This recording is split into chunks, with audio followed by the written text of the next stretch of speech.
The unknown group came when the governor was addressing the Stawisha Fund team that was being sensitized. And they chanted one-term governor. And as the governor wanted to address them, they became violent. And that is where the fracas started. As a county, we will not condone such kind of a behavior. Those are criminals. And we've started our investigation. As you see us here, we've come to the scene and we've started our investigation. We want to dig deep into the matter and know exactly who are these persons, because we will trace them and get them. And what is their motive of doing that?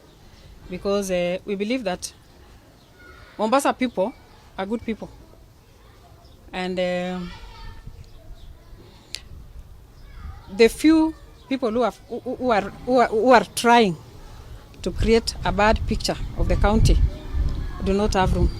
Vijana kwa kuongea na mheshimiwa gavana, walipokuwa wanamfikia wale mabodyguard wakawa wanawasukuma hawa, na walikuwa wametulia vizuri. Hata kuna mwenzangu hapa, huyu ilikuwa kabisa yuko mbele.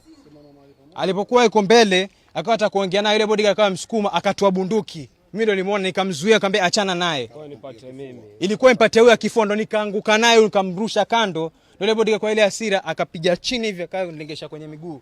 Hiyo kumaanisha nini? Hatutaki tuongee na kiongozi wetu ama ni tunaendesha na ni serikali ambayo tuendelezana hapa. Kwa nini mpaka atumie live bullet? Kwa nini? Mimi nilikuwa na makosa gani? Kutetea mwenzangu uhai wake ndio mtu anilengeshe bunduki. What's that? Mwisho anasema kwa nini bodyguard atumie risasi? Kwani kulikuwa na risasi ambayo anafanya self defense ama ndio siwezi elewa.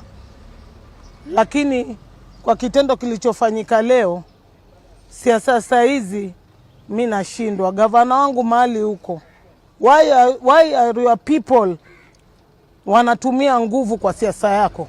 Lakini kwa kitendo cha leo, gavana, wewe ni mheshimiwa wangu na ni gavana wangu, sijafurahi kabisa. Na bodyguard wako akayo kijua ameingia siasa kanikuta.